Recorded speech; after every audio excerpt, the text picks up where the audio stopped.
If you have osteoporosis, there are exercises that can actually increase your fracture risk, even though they're completely recommended. Today, I'll show you 3 exercises you should stop doing, and more importantly, what to replace them with so you can exercise safely. Most fractures don't happen because people avoid exercise. They happen because people follow generic exercise advice that isn't designed for osteoporosis. The issue isn't effort, it's the movement and the end range being used. I'm Igor. I help adults over 50 improve bone density safely and without medications. So let's jump in. The diagnosis of osteoporosis does not imply that you should stop moving. On the contrary, you should keep moving, possibly more than a person who doesn't have osteoporosis, but with a few precautions. There are certain movements that need to be avoided that we'll talk about in this presentation, in this video. So the first exercise to be avoided is the end range of a spinal flexion. So some examples are things like toe touches, as well as seated forward folds should be avoided. And finally, crunches done to the full range. Now, why are these the exercises to avoid? The reason that these exercises are risky is because when somebody has osteoporosis, they just don't have enough bone density for bones to actually go into each other. People who don't have osteoporosis, they have that strength. People who do have osteoporosis, it might actually collapse, it might actually fracture. And so that's exactly what can happen. When you bend forward to the very end range, what can happen is a fracture. Now, that doesn't mean you shouldn't bend forward at all. All it means is that you should stay just about 20% shy from the end range. So here are a few safe alternatives. One is instead of bending from the spine, bend at the hips. So think of hip hinging instead of spinal flexion. Another safe alternative, if you want to work your abdominals, instead of doing crunches, do planks. When you're doing crunches, you're literally bending your spine back and forth. When you're doing planks, your spine isn't moving, you're static, but your abdominals are still working. A second group of exercises to avoid is the end range of spinal rotation. So some examples of that would be full twisting stretches, where you're trying to really push your spine to the end of its range. Another example would be Russian twists. Again, generally a good abdominal and oblique exercise, but when the spine rotates to the end range, that's not safe.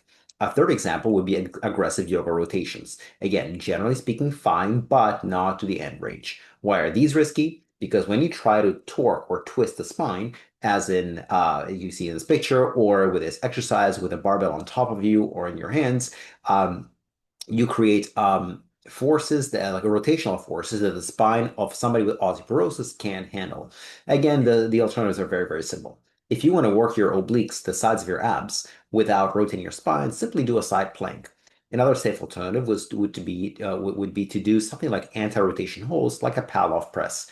As you can see, the woman in this picture, she has a cable in her hands. The cable is tied either to something immovable or to a weight staff, and she just pushes it out and forward and back.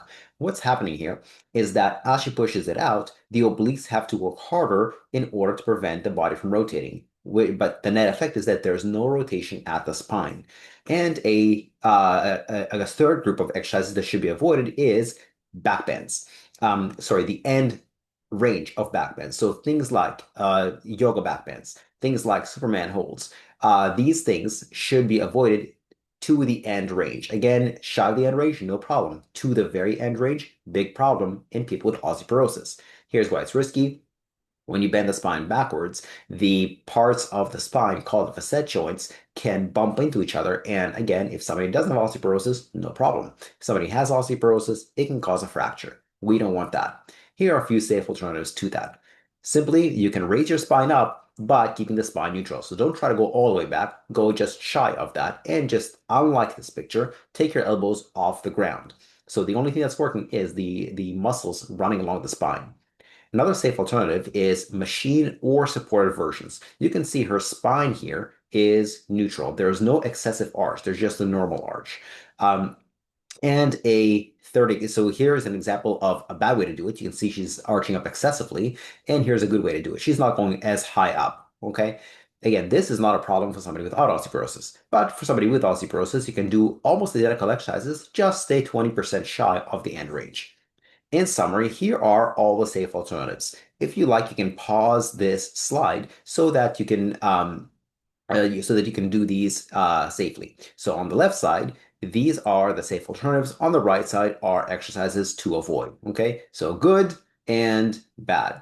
Now, if you want to dive way deeper into strengthening your bones, I recorded a special video called the Stronger Bones Checklist: 6 steps to improve bone density naturally. This video is not available on YouTube, but it is available for people who watch this video for free if you go to this website on your screen right now or in the description below.